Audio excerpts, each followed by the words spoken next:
Hi everyone, in this tutorial we are going to discuss on how to connect your Eclipse with GitHub. Apart from that, we'll see how to clone and import a Git repository. So first of all, you can check anyone's GitHub account. Suppose if you want to download their project files or your team project files, in such case you can go to their repository and you will get the option code. Okay, click on download zip. Okay, so here I'm doing the cloning. Okay, and once you have downloaded the zip file, come into your Eclipse account and go to file, click on open project from file system and then go to archive. As it is a zip file, so that's why I'm going to archive. Okay, because we have not extracted it, and select that zip file and click on open. Okay, and then click on finish. So you'll get all the project files on the left hand side in the package explorer. Now if you see here, there are some files which you will get in the red color. Okay, that is day 14 and day 16. So if you see, day 14 is related to Java database connectivity. So for that we have to import the library, that is one of the library MySQL JConnector. As I have not downloaded it, okay, so it will take some time. So I'll not tell you according to this day 14, but I'll tell you related to this day 16 now, and day 16 is related to JUnit 5. Okay, so as we are importing from another particular account, so what you have to do, you have to right click on that particular project. You'll get the option build path, click on configure build path. So you'll get JUnit 5, just select this JUnit 5, or you can go to libraries and click remove this JUnit 5 first. Okay, go to libraries and click on remove.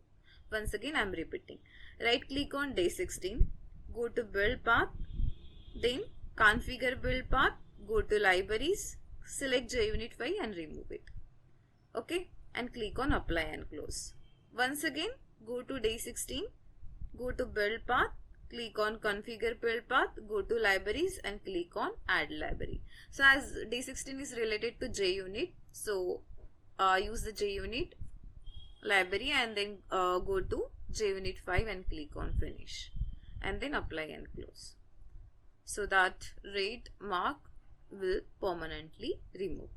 Okay, so similarly you have to do it for the day 14. Instead of JUnit 5, for day 14 is related to JDBC, so we have to download the MySQL JConnector and we have to import it here. Okay, that's it. So as we are getting all this, and now we have to connect this all the particular files with our GitHub account. Okay, so how to do that? Okay, so let me show you. Now you will get the option open perspective. Okay, where on the top right hand side. Okay, so just check open perspective option, and when you click on open perspective you will get the Git. Click on Git and open. So you'll get like this. Now click on clone a Git repository. So I'm doing the cloning. So you will get here source Git repository option. Now what we have to do, we have to create a Git repository. Okay, so you can click on this Git new option. Okay, give something name, Java tutorials. Okay, make it as public and create repository. Okay, and this copy this URI.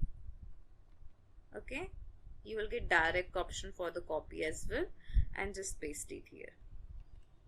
Okay, you have to write here user and password of your GitHub. Apart from that, here you can also create a token. I'll just talk about the token in the next session, okay, in the detail, and then click on next and again next and finish. Okay, so you are in the Git repository. Now you have to come into the Java repository. Okay, so suppose I want to connect this day 4. Okay, so right click on it, go to team, share project, select your particular project files and click on finish.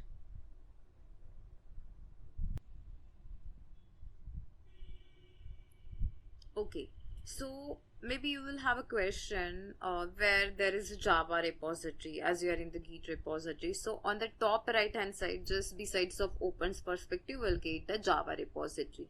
Then you have to click on Java repository and then you have to select your particular project that you have to check it on the GitHub. And then you have to right click on that project and you have to go to team and shared projects, select your particular folder and then click on finish. Once again, right click on your particular project, go to team, and now we have to commit this project. Okay, so when you commit, just scroll up from bottom up side, select one project. Okay, press Ctrl A, drag here. Okay, and now type the commit message, first commit. So I'm committing first time, so write down the first commit and click on commit and push. Okay, so you'll get this dialog box, click on close. Okay, now you can check that project on your GitHub account. So let me show you. I'm going to refresh this particular repository. I'm getting day 4. Okay, similarly you can do it for the remaining project. How to do it for the remaining project? Just right click on your particular project, go to team, share project. Select your folder. Okay, it is in C drive. So select that and click on finish. Once again, right click on your project, go to team and commit. Okay, select one file, press Ctrl A and click on this plus sign. So whatever the end stack changes, that will be come into the stack. And now type the commit message. As I'm committing the day 9 first time, so type the message as first commit. You can use any commit message, but according to coding convention, you can use first commit, second commit, and click on close. Okay, so you refresh this particular Git repository, you will get day 9 as well. So this is a way how to connect your Eclipse with GitHub. Okay, so thank you guys for listening this session. We'll see you in the next